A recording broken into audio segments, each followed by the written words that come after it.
Hey guys, Cougar002 here. Just gonna go over the Rabies Druid build that I used for PD2 Season 3 to get the first Druid kill on softcore for the Diablo clone fight. Again, that was in PD2 Season 3. Season 4 is coming up on December 3rd, so this build might not work exactly as expected, but I'm just gonna cover this for right now in case anybody wants to test it out moving forward. Of course, you max out Rabies and then all of its synergies, so Lycanthropy, Feral Rage, as well as the Poison Creeper. I have 1 point into Solar and Carrion Vine as well, and then the rest of my points I just ended up dumping into Werewolf for the reduced damage. The damage itself and the attack speed don't matter too much because I build this build completely for poison damage. The physical side of it doesn't really matter. In our inventory, just so I don't forget, we have a bunch of shape-shifting lifers. You do not need gear that is this good. This is just the gear that, I mean, the Annie is pretty horrible, but this is just the gear that I put on. Why not? I ran with worse gear in Season 3 as well. So, going over the gear really quickly, we have Plague Bearer 4 sockets with a 4 poison facets in it. We have a Bramble that rolled 40. Jalal is 3 socketed with 2 Vex runes and another poison facet. Amara's. A Stormshield with 2 ohms and a ruby just for the fire res. Waterwalks, Ravenfrost, Dungos, Nature's Peace, as well as Venom Grip. On swap, we do have CTA and Lidless.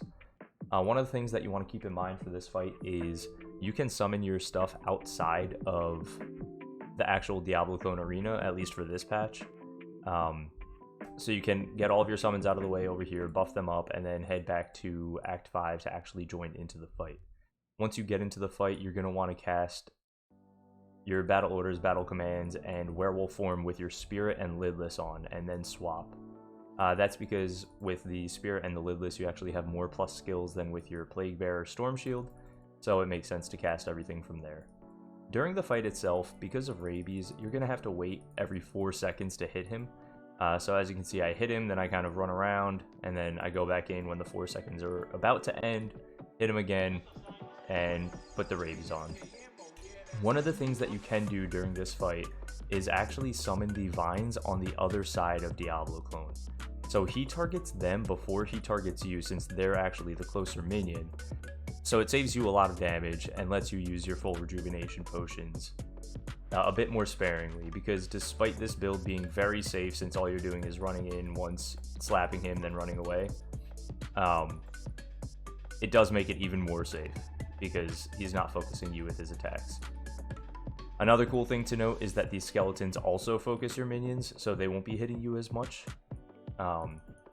And lastly, if you're ever in a pickle where it looks like you can't really get to declone, you don't have good access, Rabies spreads. So with all the skeletons bunched up, you can actually just hit one of the skeletons and kind of run them into the direction that forces them to go next to Diablo clone, and he'll end up getting tagged by it anyway. Alright, so this is Bale Nova Wave 1. While you're over here, just try to make the spirits hit this pillar if you can. That one just spawned a spirit, so I'm going to run over, knock that down. Alright, he has finished casting. Just going to fill up my rejuvenation potions now since I have a break. Run back in, rinse and repeat. So you do this for pretty much the entire fight. The downside of it is that because of Rabies and how the poison damage works, you can only hit once every 4 seconds. There is no way to speed this fight up really unless you dump even heavier points into poison damage with poison facets, but then it becomes less safe overall. I'm rocking 90 and 90 fire and cold because I had heard mention that that's what the maximum resistances might be in this season. I don't know if that's still the case, but figured might as well practice how you're gonna play.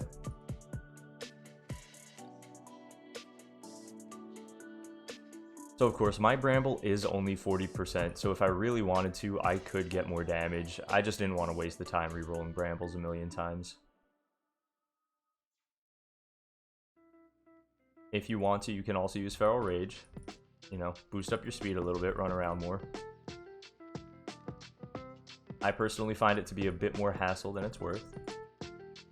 Alright, so for wave number 2, and I mean even wave number 3 as well, but For wave 2 specifically, you are going to want to focus these skeleton archers because you're not running maximum block. At least I don't run it on this build. They're kind of annoying putting you into FHR, and they do a decent amount of damage. So if you're not keen on running out of rejuvenation potions, I would 100% recommend killing all of these skeleton archers specifically. The skeleton warriors will die throughout the fight just by running around and getting hit by or tagged by rabies the entire time. There's Bale wave number 2. After this one, I'm probably going to run on to the other corner, assuming this guy lets a spirit out. Yeah, there it is. Just so that I can rebuff. The fight does take a decent amount of time. I didn't put an actual timestamp at the start, but it's probably... For this fight, it's going to be around 9 minutes. I'm taking it kind of slow, 9 to 10 minutes. But on average, I would say it's about 7.5 to 8 minutes in this gear. Of course, during the fight, if you wanted to, you could also try to make sure that you're popping the bone spirits away from Diablo clones so that you're not running into fire when you're going in for the rabies tags. Again, personal preference. It depends on how much you actually want to try to survive in this fight without popping too many rejuvenation potions.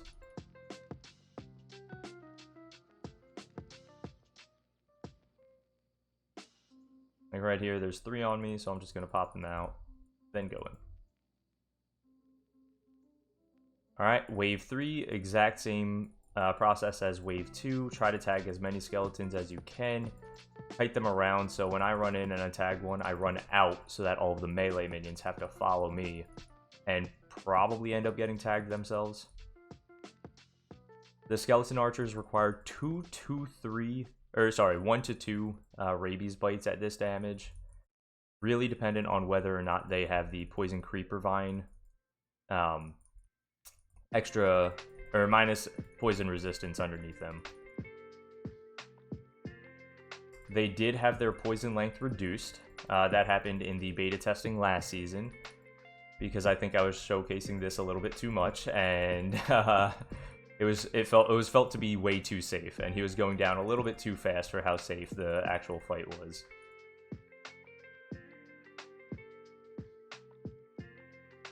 So yeah, just pay attention to when that one's releasing a spirit. They do that little like pinkish red war cry nova, almost it looks like, when they're releasing their spirit. So just monitor for that.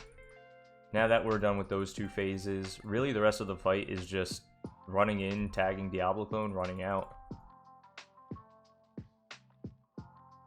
As you can see with my current health pool, and with my life skillers being very good, you really don't blow through all that many rejuvenation potions, and the fight is ridiculously safe.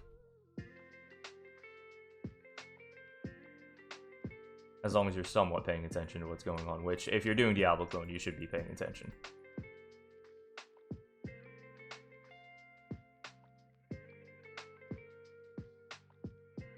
And bear in mind, this is still not an easy fight. If you are not used to the mechanics, especially if you were playing like the classic sorceress when trying to take this out, you don't have teleport, so you have to be a little bit more careful about dodging things. You can't get caught in a massive pack of skeletons, or you might end up dying just from tanking too much Diablo clone ability. But really, all in all, the fight's not too bad. It's just a run in, tag Diablo clone, run out, rinse and repeat. I've been playing with the idea that he might actually continue taking poison damage after I apply it and then run out of the circle, but because the poison damage isn't super significant over the 4 seconds, it's really hard to tell, and I can't exactly place a finger on whether or not it is continuing to do damage. Maybe we get a Diablo clone item. Aw, no item today. But that, in a nutshell, is the Diablo clone fight on a Rabies Druid. As you can see, I ended up finishing with quite a few full rejuvenation potions left. You don't have to do this within Annie, you just have to make sure that all of your resistances are still where they should be. As long as you're hitting the 90 fire, 90 cold, honestly, that's pretty good. You don't need anything over that. So if I take this off, for example, I would just replace 1 or 2 of these within 11 cold res, and I'm golden. I'm still hitting that 90. Well, let's see what Annie we got today. Oof. Not much better. If you're pushing 99, that is a great Annie. Well, thank you guys for tuning in. That's the Rabies Druid fight in a nutshell. If you have any questions, please let me know.